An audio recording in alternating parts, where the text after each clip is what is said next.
Hello everyone and welcome back to my channel. I hope all of you are doing well today. So in this video, I just wanted to answer a question that I received in an email some weeks ago. I've been kind of taking a little bit of a break, so I haven't been posting as much, but I did want to answer these questions that somebody asked me a few weeks ago. This person had basically started a spiritual YouTube channel and they had been watching mine for some time. They had felt inspired. And they basically had a few questions about how to get started with a spiritual YouTube channel. The first question that they had for me was how to be vulnerable online and how did I become vulnerable or get over the fear of being vulnerable online. I'm not like a regular person in that I have regular levels of stage fright or camera shyness that some people experience typically. I was a much more severe case. I had extreme anxiety growing up and I had a lot of trouble even looking people in the eye when I would talk to them in person. I would always stare at the ground when I would walk around and I would try never to be seen or noticed by people. So when I started filming myself and speaking in front of a camera, I imagine it was a bit harder for me than other people. But now I've gotten to this point where I'm a bit more comfortable. I'm not gonna lie and say I'm always perfectly 100% comfortable at this point. But I'm much more comfortable now than I ever have been in my entire time I've been filming. Being vulnerable online is something that varies and fluctuates depending on the kind of content that you're making. If I'm making content just about, anime or something, it doesn't require the same vulnerability as it would require if I'm making content that's going into detail about some traumatic experiences I've been through. So not all of the content that you make requires vulnerability, but it does require you to be a bit, transparent with people if you are making spiritual content. Usually, some spiritual content is very surface level or it's impersonal. Like if people who only do tarot readings online, you're not really learning so much about the reader. So it's not personal in that way.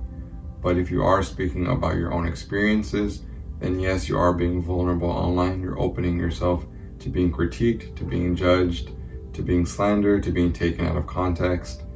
And it's not to be alarming or to dissuade anyone from wanting to film, but these are just the kinds of things you want to keep in mind. I do talk about personal experiences of my own, but I don't feel like I'm being particularly vulnerable unless I'm talking about something that's very personal, usually something from my childhood or from when I was a teenager or a young adult. And so when it comes to certain things, you should just use your own discretion about what you choose to share online with the internet, basically. This person asked how to balance being authentic while maintaining privacy. Being authentic is just telling the truth and being honest and just kind of being yourself. But being yourself and telling the truth doesn't mean you have to divulge all of the personal details of your life, and it doesn't mean you have to share more than you're willing to. You can tell a personal story while omitting certain details that are a little bit too personal. You can change names or you can be more vague when you talk about certain things. Personally, I consider myself fairly private, and most people who know me in real life, I've started to open up more to people in my day-to-day life, but online I still consider myself fairly private. I don't really feel the need to talk about my personal life because it feels honestly just irrelevant to any of the content I make online as it stands. So I don't feel the need to kind of betray my own privacy and what I'm comfortable with. You should never be posting or creating anything that makes you feel uncomfortable. You have your own boundaries with yourself, and you don't want to cross your own boundaries and make yourself uncomfortable for the sake of content, unless all of your content simply is involving that. If that's the whole point of your content, is to be so incredibly authentically honest, but most of the time you don't need to do that. It's wildly unnecessary. You can just be honest and tell the truth, but you don't have to share everything with everyone, especially if it has nothing to do with the content you're really talking about in a general sense. Another thing you want to be aware of is if you are posting content online, you don't want to give details about where you live, like your street address or your specific home or apartment complex or something like that. Always maintain safety when you're posting online on any social media platform. A lot of people can be careless with that, and they can unwittingly give away their immediate location. And although that's not a problem most people face, that usually becomes more of a problem the more of a larger audience that you're being made aware of. Usually if you have a higher follower count, or if you have a higher number of subscribers, the more eyes on you, the more likely you're going to run into somebody who's a little weird. And you just don't want to deal with that hassle or that headache later on down the line.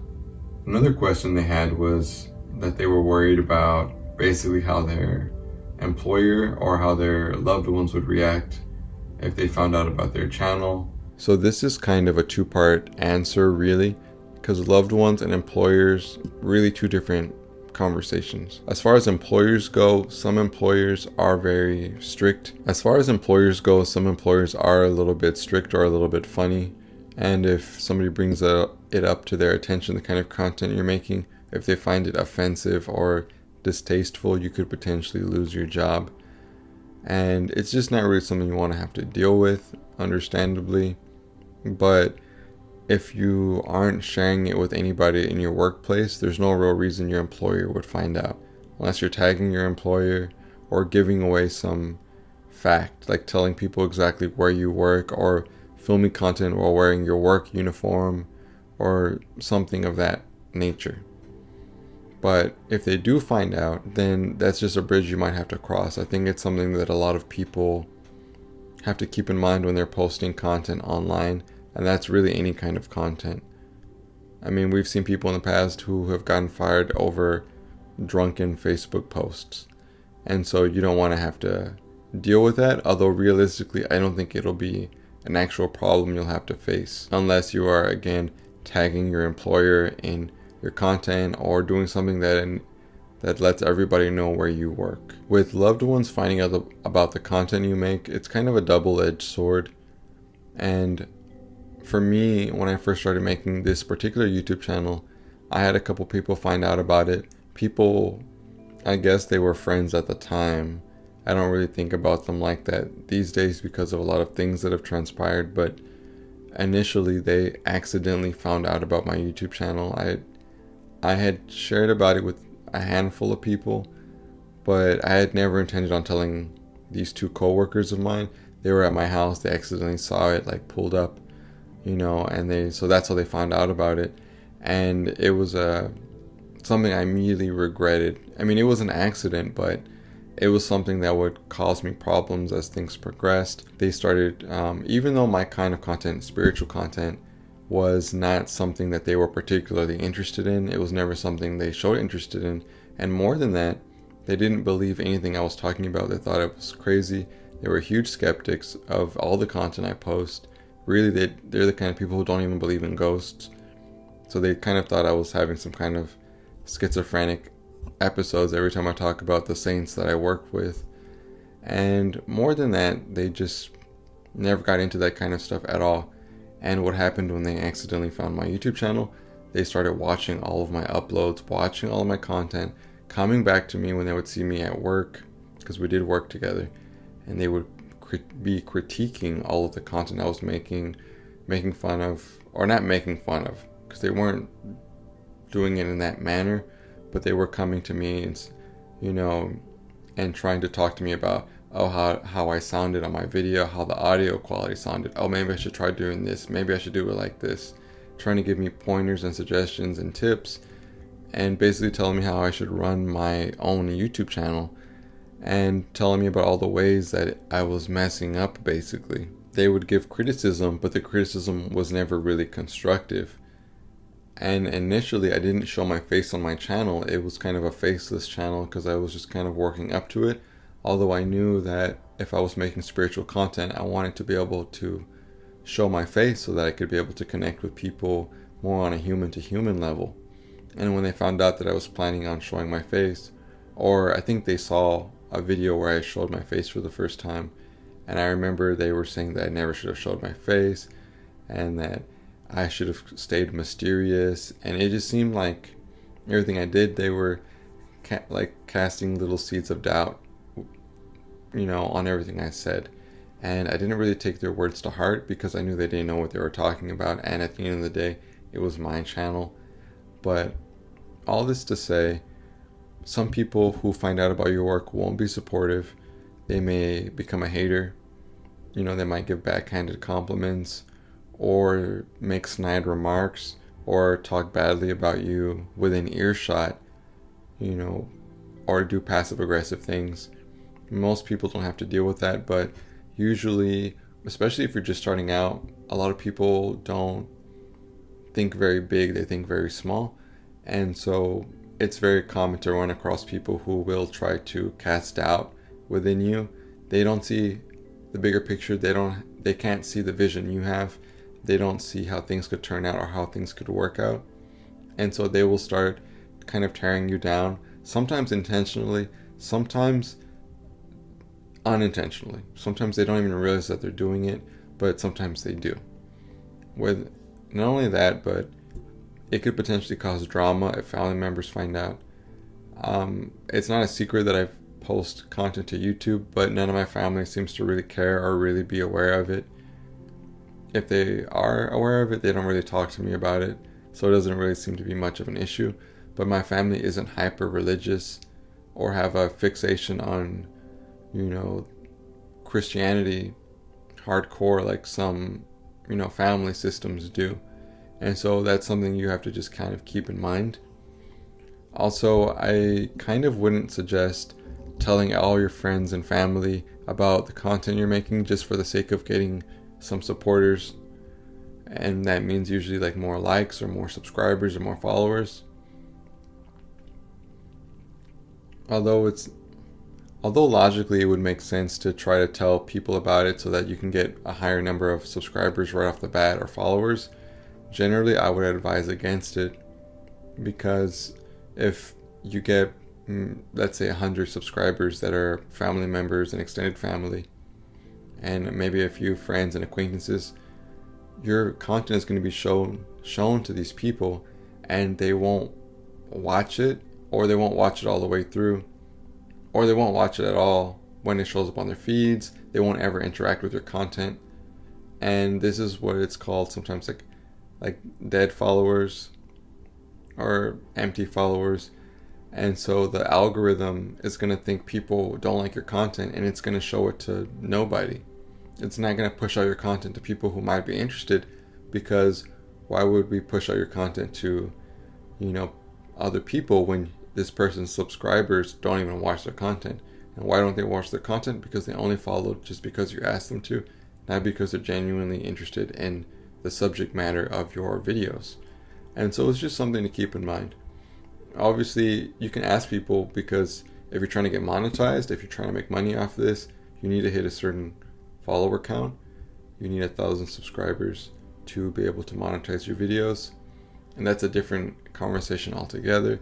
I know you didn't ask anything about monetization, but it's just something to bear in mind, I suppose. The way I handled these people in my personal life who found out about my content, most people were not very interested, or they were just kind of supportive from a distance. But there were, like I said, a few bad apples who were, making a big deal. They were commenting in my comment section and trying to spark like debates about the validity of what I was even talking about, even though they're supposed to be friends. Or they were trying to make me feel self-conscious about the way I was speaking, or how nervous I might have sounded, or if I was having audio issues or things like that. Because this was much early on. This was earlier in my YouTube journey. And I feel a lot more confident now than I did back then. And if I wasn't so ambitious and so, if I didn't have blinders on to what I was trying to accomplish, it could very well have been the thing to kind of stop me from posting and just kind of give up on it altogether. And I'm so thankful that I chose to stick it out. And if you are dealing with something like that, you can block these people. I blocked some of these people on TikTok, but on YouTube, I don't know their usernames. I can't block everybody, for my personal life. But I think as somebody who is trying to become known, or as rather somebody who wants to get more exposure to more people so that maybe I can help other people benefit their lives. The way I view it, the more people who see my content, the more people I can potentially make a difference with. So I think that just learning to live with haters kind of comes with the territory. There are always going to be people who are hiding behind anonymous accounts, and sometimes these are people who might actually know you IRL. These are people who might know you in real life, who might be giving you a hard time online, trolling you, commenting things that are mean, or just to mess with you. And that's just kind of part of the course for any type of online platform where people are free to comment to their heart's content. Those are the answers to those questions you asked. Going forward, I'm going to just kind of ramble a little bit about starting a spiritual YouTube channel in general. There are many different types of YouTube channels. I guess I should make a different video if somebody wants me to about how to maybe monetize a spiritual YouTube channel, if that's what you want to do, or just different types of YouTube channels, because I don't even know what kind of content it is you are wanting to make.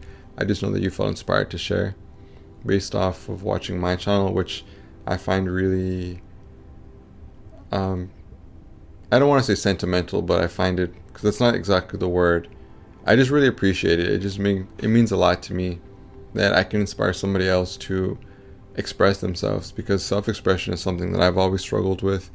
I was always silenced throughout a lot of my life, and I'm only now getting to a point where I feel genuinely comfortable with speaking my truth, not just in front of the camera, but as I go about my life, as a person trying to navigate this world. So I think I'm just going to end the video here, honestly. But thank you for asking me those questions. I just love talking about social media in general. It's not really typical for me to talk about that on this channel, because this is a spiritual channel primarily. But I am very interested in social media landscape, content creation, brand management, online growth. I'm very deeply interested in, I like to consider myself fairly knowledgeable about all of that. So if you have any other questions, feel free to email me again. And if anybody else has questions, go ahead and comment on this video. I will actually try to read the comments on this one. Usually I get so many comments, I don't even get a chance to look at them anymore. And honestly, I've been taking a pretty long break. I think I haven't posted anything in roughly a month. And I've just been taking a lot of time to rest. So I've been a little bit MIA, both on Instagram, TikTok, and YouTube. I haven't been posting really much of anything for over the last month, but I'm trying to get back in the flow of things. So hopefully you might be seeing more of me soon. I want to get back to posting content like this, where I can just talk with you about regular things that I have a lot of opinions about. And I also want to maybe start talking more about just general life advice or spiritual advice. And I don't mean advice in regards to how to write the perfect petition or something like that, but more so just very general life advice to help people get through some of the hardships that they might be going through. I'm not a counselor, I'm not a psychotherapist or a psychiatrist, but I am someone who has been through and lived through a plethora of unpleasant experiences that I've managed to heal from, grow from, and overcome almost pretty much in their entirety. And I'm much more stronger for that. And I feel like because of my experience with this, I feel like I could maybe be a voice of reason for some people who might be in the midst of struggling with certain things. So with that being said, I'm going to end the video here. Thank you so much for watching. Thank you so much for listening. And I hope to talk to you soon in the next one. Take care.